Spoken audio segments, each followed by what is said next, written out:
Degree महाविद्यालय छात्री मानक आत्मरक्षा तालीम शिविर उद्यापित।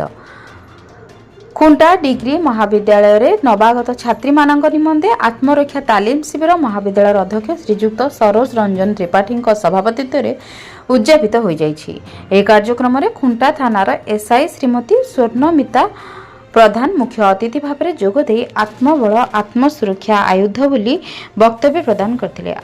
उक्त आत्मरक्षा तालीम शिविर संयोजिका डॉक्टर प्रियदर्शिनी इप्सिता दास कार्यक्रम परिचालना सहित स्वागत भाषण देइथिया बेले अत्यंतरीण कमिटीर मुख्य डॉक्टर हिरणमयी शतपथी धन्यवाद अर्पण करथिले। अन्य मानक मध्य महाविद्यालय अंतरीण गुणवत्ता निश्चितता कक्षर संयोजक तपन कुमार बारिक सम्मानित अतिथि और सरस्वती मांडा आत्मरक्षा शिविर प्रशिक्षक भाव में जोग देइथिले। एही परिप्रेक्षी में मोट 67 जन छात्री उक्त कौशल शिक्षा लाभ निमंते जोग देइथिले एवं परिशेष में महाविद्यालय तरफ से मानपत्र प्रदान करा जायतिला।